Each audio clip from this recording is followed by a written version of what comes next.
Good morning guys. আজ 90 day body ট্রান্সফরমেশনের day 2।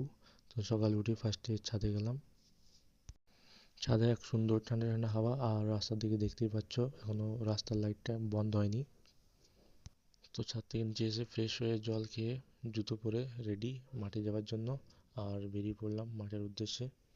তো মাঠটা একটু দূরে, তো একটি দাদার সাথে গাড়িতে যাব, তো তারই বাড়ির দিকে এগিয়ে চললাম। তো মাঠে এসেই শুরু করে দিলাম স্ট্রেচিং। যদিও হাঁটুতে চোটটা এখন সারেনি, তাও অল্প স্বল্প করে শুরু করে দিলাম। আর এদিকে খেলা এখন হাড্ডাহাড্ডি লড়াই চলছিল প্রায়। তো বাড়ি ফেরার সময় সবাই একটি দোকানে দাঁড়িয়েছিল, তো সেখান থেকে আমি নিয়ে নিলাম একটা বাংলার কেক। তো বেশ সুন্দর, এটা একটা ইমোশন বলতে পারো। তো বাড়ি ফিরে ফ্রেশ হয়ে বন্ধুর সাথে বেরিয়ে পড়লাম কাজের উদ্দেশ্যে। তো বাড়িতে এসে স্নান করে বসে পড়লাম খেতে। আর এই আজকের মেনু দেখতেই পাচ্ছ। হালকা সন্ধে হতেই জলের বোতল নিয়ে উঠে গেলাম ছাদে ওয়ার্কআউটের জন্য। তো ছাদে এসে পুশ আপ মারলাম 10টা করে পার সেটে, 10 সেট 100টা পুশ আপ।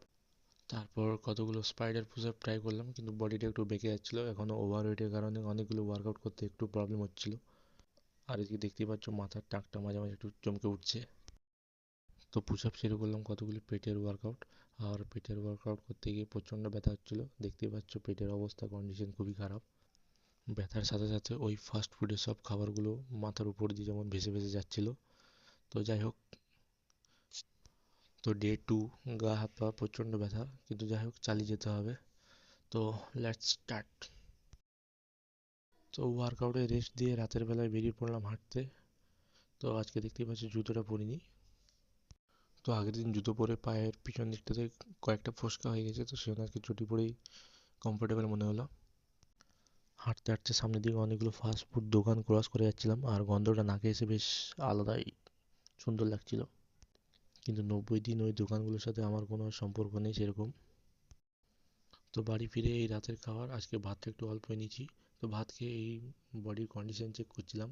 দেখতেই পাচ্ছ পেটের ফ্যাটটা কি পরিমাণ আছে। পেট কেন, তুমি দেখতে গেলে চারিদিক থেকে যেমন চেস্ট ফ্যাটটা অতিরিক্ত আছে, এখন এগুলো কমাতে কমাতে সময় তো লাগবে, কিন্তু হার্ড ওয়ার্ক করলে সব পসিবল। তো গাইজ, ভিডিওটা বেশি লম্বা না করে ভিডিওটা এখানে শেষ করলাম। চলো, গুড নাইট, দেখা হচ্ছে ডে 3-তে।